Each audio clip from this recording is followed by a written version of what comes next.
While not the most enthralling Grand Prix we've ever been treated to, Zandvoort certainly wasn't short of stories. The one that couldn't be ignored was two men accustomed to being at the sharp end of the grid in recent rounds, seeing a complete flip in the team's capabilities and being left stunned at the unsatisfying result. In a tight fight for every position behind Lando Norris, one team were left wanting, as Mercedes were unable to challenge with not only the frontrunners of Red Bull and McLaren, but also their direct rivals in the championship, Ferrari, who up until the race looked absolutely lost around the Zandvoort banks this weekend. In a switch of fates, Mercedes were left impotent in the face of their competition, amounting to a disappointing weekend for one driver in particular and a confusing one for the other. The worrying thing for Mercedes is this perhaps won't be the last time they're left in no man's land on a race weekend this season. Want to know why Mercedes were so disappointing at Zandvoort? Excuses have been offered, but there's a simple question that will be on everyone's lips. Is this a one-off? Or have Mercedes seriously messed up with long-term consequences? Let's start with a bit of a recap so we're on the same page here, shall we? So the Dutch Grand Prix was pretty shocking for a plethora of reasons, and not necessarily in the way that people were expecting it to be. It wasn't the elbows-out, high-flying and danger-strewn affair that saw collisions, calamity and controversy, but a chilling display of on-track dominance that seemed eerily familiar to the Red Bull of last season or even just a few months ago. Rather than the orange of the Verstappen's fans celebrating, it was the papaya-clad spectators that rose to applaud Lando Norris after he crossed the line at a canter, even after his early mistake, which could have led to another embarrassing repeat of his previous pole position starts this season. Even if we did hold our breath when the recovery overtake happened, there was really no stopping Lando Norris, who, despite a lame start, never sounded like he was ever under pressure. While clearly Norris had a rocket ship under him, even his teammate, someone thought incredibly highly of by us and wider fans of the sport, was made to look like he was in a completely different category. Piastri was pinned behind Leclerc following an ambitious long stint on the medium tyres, unable to capitalize on his tyre advantage as he switched to the hards. But the Aussie managed to keep Carlos Sainz in a no man's land behind him, splitting the Ferraris and further separating himself from the Spaniard in the championship. Sergio Perez managed a 6th place finish, a better finishing place than his prior races before the summer break. It's just a shame then that he started 5th, or else that might have been impressive. Rounding off the points was an impressive drive by Alpine's Pierre Gasly, giving the Enstone Racing outfit peace of mind that they've kept the right man, as well as Fernando Alonso, likely pitted further into a state of despair about the Silverstone team. And then there was Mercedes.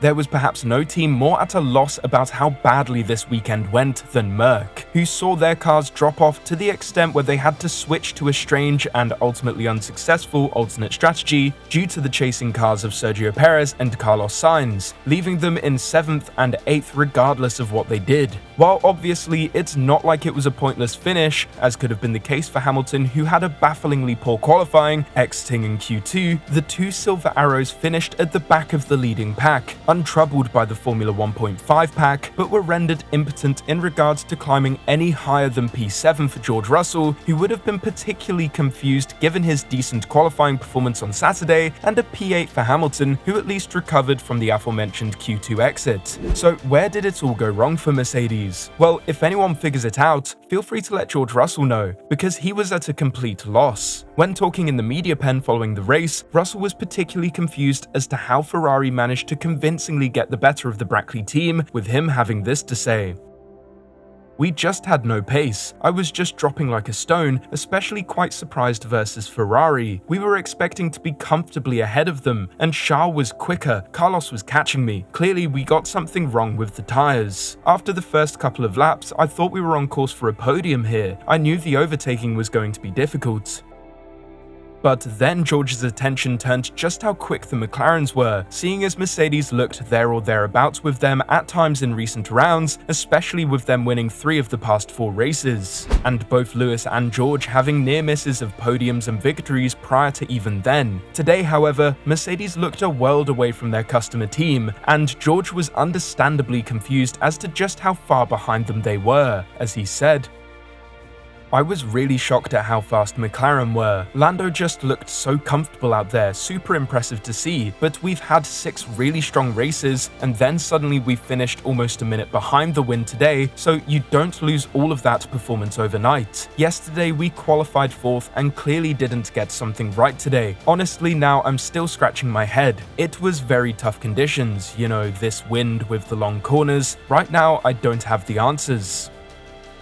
And while yes, conditions weren't the best or most consistent as expected from the Coastal Grand Prix with a real one-of-a-kind layout on the Grand Prix calendar, however the wet, cold and at times windy conditions have treated Mercedes well over the course of the season, perhaps pointing to the issues faced by Mercedes this weekend far more easy to explain. Mercedes simply just got something wrong this weekend. Whether their setup, configuration or strategy, Mercedes just simply didn't maximize the potential they have demonstrated over the second quarter of the season. Hamilton had a far easier time explaining where his weekend went wrong, with Hamilton lamenting on his weekend being let down by his issues in qualifying that led to a Q2 exit and a 3-place grid penalty for blocking Sergio Perez, a man likely thankful for Mercedes' woeful weekend, as if they had figured out their issues or potentially gone in a different direction with strategy, then Perez would have come under further pressure in regards to his future in the sport. Hamilton seemed to believe that had all things gone well, a top 5 or even a top 4 finish was possible at Zandvoort, with that last comment potentially even being a shot at his teammate, with the 7-time world champion having this to say about his race.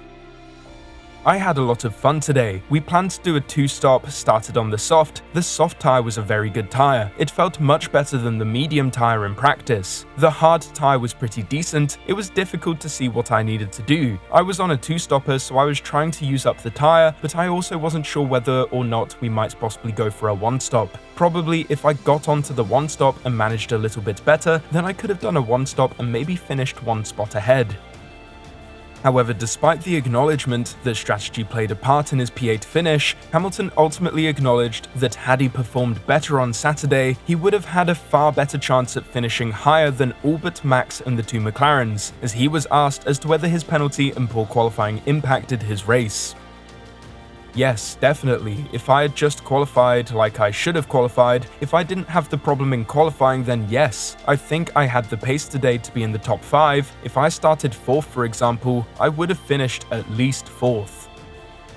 Which, yeah, come on, George. And while clearly Hamilton's estimations that he wouldn't plummet as his teammate did will remain a what-if situation, it does perhaps point to the underlying confidence that Mercedes still have in their current car, as it seems they are expecting, or rather hoping, that this sudden drop in performance is a one-off occurrence. The good news for Mercedes is that there isn't exactly a pack hunting them down like Red Bull is currently experiencing. The bad news for Mercedes is that it makes the mountain that they have to climb to catch Ferrari for P3 in the Constructors all the more insurmountable, with the Scuderia extending their gap to 94 points over Mercedes. Well, worst comes to it, I'm sure the extra wind tunnel time will come in handy next season, giving a team that is already anticipated to be at the top end in regards to their OEM a further advantage in regards to the 2026 reset. So, while Mercedes certainly seemed to be a shadow of their recent efforts before the summer break, until we see which version of the Brackley team turns up at Monza next week, it is yet to be seen whether this poor performance will be a one-off or a worrying sign of things to come. One thing is for sure, Kimi Antonelli will be stretching his legs in a practice session, and if rumor is to be believed, then he'll be announced as a 2025 Mercedes driver either soon before or soon following his trip around the historic Monza circuit.